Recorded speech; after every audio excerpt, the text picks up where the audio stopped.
नमस्कार दोस्तों, एक बार फिर से स्वागत है आपका मेरे इस YouTube चैनल के ऊपर। दोस्तों, आज अपन इस वीडियो में बड़े ही इंटरेस्टिंग टॉपिक के बारे में चर्चा करने वाले हैं, तो पूरी जानकारी के लगातार लास्ट तक बने रहिए इस वीडियो के साथ। दोस्तों, आज अपन इस वीडियो में पढ़ेंगे मेवाड़ के एक शासक के बारे में जिसका नाम है रावल रतन सिंह।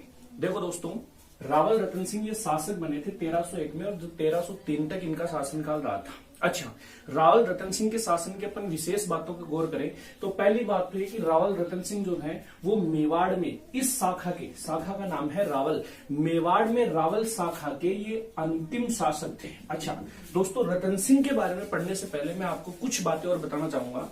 देखो, मेवाड़ में रावल रतन सिंह रावल शाखा के अंतिम शासक थे। मेवाड़ में ये शाखा स्थापित कब हुई थी? देखो, तो मेवाड़ के एक शासक हैं, उस शासक का नाम है रण सिंह। रण सिंह के बारे में कहते हैं कि ये मेवाड़ के शासक बने थे 1058 ईस्वी में। 1058 में मेवाड़ के शासक बने थे रण सिंह। इस रण सिंह के दो बेटे थे। बड़े बेटे का नाम था क्षेम सिंह, जबकि छोटे बेटे का नाम था राहप।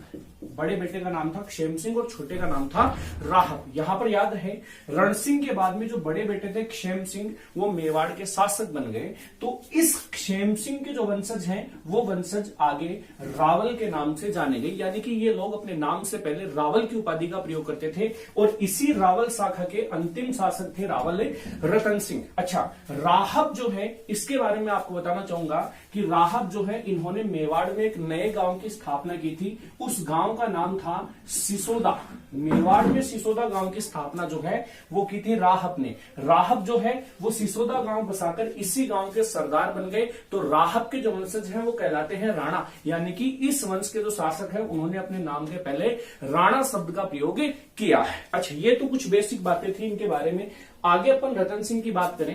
पहली बात मैंने आपको बताई कि रावल रतन सिंह है वो मेवाड़ में रावल शाखा के अंतिम शासक थे। अच्छा, रावल रतन सिंह के शासनकाल की प्रमुख घटना की अपन चर्चा करें तो रावल रतन सिंह के समय 1303 में मेवाड़ के ऊपर आक्रमण किया था दिल्ली के सुल्तान ने, जिनका नाम था अलाउद्दीन खिलजी। अलाउद्दीन खिलजी सुल्तान थे दिल्ली के। अच्छा, इनके द्वारा मेवाड़ पर आक्रमण किया जाता है और यह आक्रमण हुआ था 1303 में। यहां पर अपन आगे बात करें कि अलाउद्दीन जो खिलजी जो है इन्होंने रतन सिंह के समय मेवाड़ पर आक्रमण क्यों किया था, तो यहां पर इतिहासकार जो है वो रतन सिंह के ऊपर आक्रमण के 3 प्रमुख कारण बताते हैं। 3 कारण थे जिनके कारण ये कहे जाए कि अलाउद्दीन खिलजी ने चित्तौड़ पे या मेवाड़ पे आक्रमण किया था। पहला जो प्रमुख कारण है वो कारण क्या है? ये कहते हैं इतिहासकार कि अलाउद्दीन खिलजी जो है वो बहुत ज्यादा महत्वाकांक्षी शासक थे। पहला कारण क्या था? अलाउद्दीन खिलजी का महत्वाकांक्षी शासक होना। महत्वाकांक्षी मतलब अलाउद्दीन खिलजी, इनकी कुछ उपाधियां जो हैं वो इनके बारे में कही जाती है कि अलाउद्दीन खिलजी इसने सिकंदर सानी, दुनिया का सुल्तान, ऐसी कुछ उपाधियां इन्होंने ली थी। मतलब अलाउद्दीन खिलजी इनका एक ख्वाब था कि ये पूरी दुनिया का सुल्तान बने, पूरी दुनिया को जीते, यानी कि ये महत्वाकांक्षी शासक थे और अपनी महत्वाकांक्षाओं को पूरा करने के लिए या एक बड़े विशाल साम्राज्य की स्थापना करने के लिए आवश्यक था कि अलाउद्दीन खिलजी भारत की सभी रियासतों को जीते और इसी क्रम में इन्होंने मेवाड़ रियासत को भी जीता या चित्तौड़ के किले को भी जीता था। पहला कारण तो ये। दूसरा कारण, अलाउद्दीन खिलजी ने जिस किले को जीता वो किला था चित्तौड़ और चित्तौड़ के शासक थे रतन सिंह। चित्तौड़ को इन्होंने इसलिए जीता था, दूसरा कारण है ये, चित्तौड़ को इन्होंने इसलिए जीता था कि चित्तौड़ का जो किला है वो बड़ा ही सुदृढ़ किला है और ये किला जो है वो गुजरात और मालवा मार्ग पर स्थित है। गुजरात और मालवा मार्ग पर स्थित है। मतलब सीधी सी बात है कि चित्तौड़ का किला जो है वो एक इंपॉर्टेंट प्रमुख किला था। इस किले का बड़ा सामरिक महत्व था, तो सामरिक महत्व के कारण भी अलाउद्दीन खिलजी ने इस किले को जीता था। ये इस किले को जीतने का दूसरा कारण है। बात करें तीसरे कारण की। देखो, तीसरा कारण यहां पे जरा हटके है। ये कारण बताते हैं कि अलाउद्दीन खिलजी ने चित्तौड़ के किले को इसलिए जीता था क्योंकि वो रावल रतन सिंह की रानी पद्मिनी को प्राप्त करना चाहते थे या पद्मिनी को पाने के लिए रतन सिंह ने चित्तौड़ के किले को जीता था। अच्छा, ये कारण अपने को मिलता कहां से है? तो ये कारण जिस इतिहासकार ने बताया है वो इतिहासकार दिल्ली के शासक शेर शाह सूरी का दरबारी हुआ करता था और उस इतिहासकार का नाम था मलिक मोहम्मद जायसी। मलिक मोहम्मद जायसी। मलिक मोहम्मद जायसी शेरशाह सूरी के दरबारी थे। मलिक मोहम्मद जायसी के द्वारा 1540 में एक पुस्तक लिखी गई और उस पुस्तक का नाम था पद्मावत। पुस्तक का नाम है पद्मावत, लिखी गई 1540 में, मलिक मोहम्मद जायसी ने लिखी, जो शेरशाह सूरी के दरबारी थे। अच्छा, यहां पर मैं आपको बताना चाहूंगा कि पद्मावत जो पुस्तक है, ये पुस्तकें इस घटना की, यानी कि चित्तौड़ का जो साका हुआ था रतन सिंह के ऊपर जब विजय प्राप्त की गई थी 1303 में, इस घटना के लगभग 250 साल बाद में ये पुस्तक लिखी गई। तो अधिकांश इतिहासकार जो है वो इस पुस्तक को काल्पनिक मानते हैं। इसमें बताई गई सभी बातों को मन घड़ते मानते हैं। अच्छा, पद्मावत पुस्तक में ये बताया गया है कि भाई अलाउद्दीन खिलजी ने इसलिए आक्रमण किया था क्योंकि वो रतन सिंह की सुंदर रानी पद्मिनी को प्राप्त करना चाहते थे। अच्छा, एक चीज मैं आपको बताऊं, अलाउद्दीन खिलजी ने जब चित्तौड़ के किले पर आक्रमण किया था, तो इस आक्रमण के समय अलाउद्दीन खिलजी के साथ एक इतिहासकार खुद इस घटना के समय यहां मौजूद था और उस इतिहासकार का नाम है अमीर खुसरो। नाम है अमीर खुसरो। और अमीर खुसरो के अनुसार इस किले को किस प्रकार से अलाउद्दीन खिलजी ने विजिट किया था, ये मैं आगे आपको इस वीडियो में बताता हूं। देखो दोस्तों,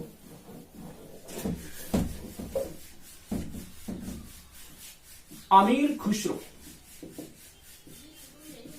जिसने इस पूरी घटना का वर्णन अपनी पुस्तक में किया है, पहले तो मैं उस पुस्तक का नाम बताना चाहूंगा। पुस्तक का नाम है खजाइन उल फुतूह है। खजाइन उल फुतूह है वह पुस्तक है जिसमें अमीर खुसरो के द्वारा रतन सिंह और अलाउद्दीन खिलजी के बीच में हुए युद्ध का वर्णन किया गया है। अमीर खुसरो क्या कहता है, ये कहता है कि बात है 28 जनवरी 1303। इस दिन अलाउद्दीन खिलजी अपनी सेनाएं लेकर दिल्ली से चित्तौड़ के लिए रवाना होता है। कौन से दिन? 28 जनवरी 1303। आगे वह ये कहता है कि 26 अगस्त 1303 इस दिन अलाउद्दीन खिलजी ने चित्तौड़ के किले को जीत लिया था। इस दिन ये रवाना हुआ था दिल्ली से, जबकि इस दिन उसकी क्या हो गई थी? विजय हो गई थी 26 अगस्त 1303। वो ये कहता है कि इस युद्ध में रतन सिंह और इसके दो प्रमुख सेनापति, यहां पर मैं इंपोर्टेंट नाम बता रहा हूं आपको, रतन सिंह और इसके दो प्रमुख सेनापति, एक सेनापति का नाम था गोरा तो दूसरे का नाम था बादल।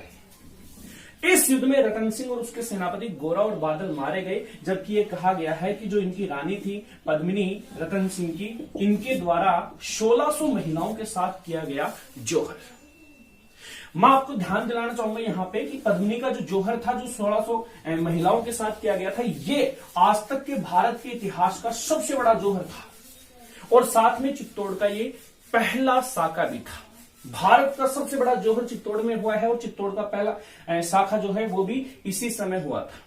तो पद्मिनी ने जोहर किया, रतन सिंह और गोरा बादल मारे जाते हैं। आगे ये क्या कहता है, अमीर खुसरो कहता है कि भाई अलाउद्दीन खिलजी ने किले को जीतने के बाद इस किले का नाम उसने बदल के रख दिया था खिजराबाद, और साथ में उसने इस किले का कार्यभार सौंप दिया था अपने बेटे को, और उस बेटे का नाम था खिज्र खान। तो इसी के साथ चित्तौड़ में जो ये रावल शाखा थी वो समाप्त हो गई। रतन सिंह इस शाखा के अंतिम शासक थे। अब मैं आगे चर्चा करना चाहूंगा एक दूसरी घटना के बारे में, और वो घटना है आपकी पद्मावत पुस्तक के अनुसार। बहुत ही इंटरेस्टिंग कहानी है। देखो, पुस्तक का नाम है पद्मावत और पुस्तक लिखने वाले का नाम है मलिक मोहम्मद जायसी। क्या लिखते हैं, देखो मलिक मोहम्मद जायसी पुस्तक के अंदर, तो इस पुस्तक में मलिक मोहम्मद जायसी लिखते हैं कि भाई जो पद्मिनी थी, ये पद्मिनी सिंघल द्वीप की राजकुमारी थी। सिंघल द्वीप वर्तमान श्रीलंका का नाम है।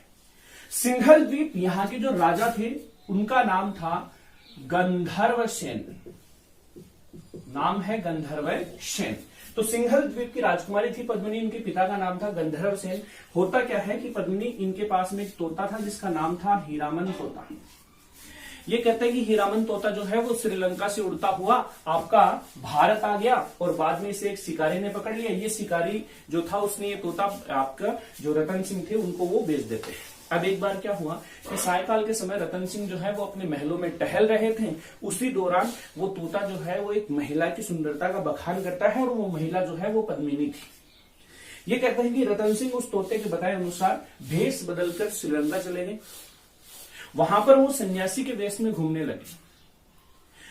अब होता क्या है कि वहां पर रतन सिंह जो है वो कई दिनों तक सन्यासी के वेश में गंधर्व सेन के महलों के आसपास घूम रहे थे। तो गंधर्व सेन ने इनको देख लिया और उन्होंने इनको बुलाया, पूछा कि भाई कौन हो आप, कई दिनों से इधर उधर घूम रहे हो, पहले तो आपको कभी यहां देखा नहीं। तो रतन सिंह उनको कहते हैं कि भाई मैं मेवाड़ का शासक हूं और मैं यहां आपकी जो बेटी है, पुत्री है पद्मिनी, उनसे विवाह करना चाहता हूं। गंधर्व सेन बड़े प्रसन्न हुए। यहां पर रतन सिंह और पद्मिनी का विवाह हुआ। वो महारानी पद्मिनी को लेकर मेवाड़ आ जाते हैं। ये कहते हैं कि भाई मेवाड़ में रतन सिंह के दरबार में एक तांत्रिक रहता था, उसका नाम था राघव चेतन। राघव चेतन पद्मिनी और रतन सिंह को या उनके बारे में कुछ अपशब्द कहता है। तो इस कारण क्रोधित होकर रतन सिंह राघव चेतन को मेवाड़ से निष्कासित कर देते हैं। अपने अपमान का बदला लेने के लिए राघव चेतन चला जाता है अलाउद्दीन खिलजी के पास और इनके पास जाकर ये कहता है कि भाई भले ही आप भारत के सुल्तान हो, भारत के सबसे शक्तिशाली शासक हो, लेकिन आज भी मेवाड़ का शासक रतन सिंह आपकी शक्ति को मान्यता नहीं देता, वो आपके सामने नहीं झुकता है। साथ में राघव चेतन ये भी कहता है कि रतन सिंह की जो रानी है वो अति सुंदर है और वो एक छोटे मोटे शासक की नहीं बल्कि भारत के सुल्तान की रानी होनी चाहिए। तो ये कहता है कि राघव चेतन के भड़काने पर अलाउद्दीन खिलजी जो है वो अपनी सेना सहित चित्तौड़ आ जाता है और बाद की जो घटनाएं हैं कि युद्ध में रतन सिंह और उसके जो सेनापति हैं गोरा और बादल मारे जाते हैं और इस किले पर अधिकार हो जाता है अलाउद्दीन खिलजी का। एक बार फिर से मेवाड़ में गुहिल वंश स्थापित हुआ था। 1303 में मेवाड़ में गुहिल वंश समाप्त हो गया था और 1326 में वापस मेवाड़ में गुहिल वंश स्थापित हुआ था। याद रहे मेवाड़ में फिर से गुहिल वंश की स्थापना का श्रेय जाता है हमीर को, राणा हमीर। तो दोस्तों आज अपन इस वीडियो में केवल इतना ही पढ़ेंगे रतन सिंह के बारे में, जो एक इंटरेस्टिंग और बहुत ही महत्वपूर्ण टॉपिक है। यहां से क्वेश्चन पूछे जाते हैं। धन्यवाद दोस्तों।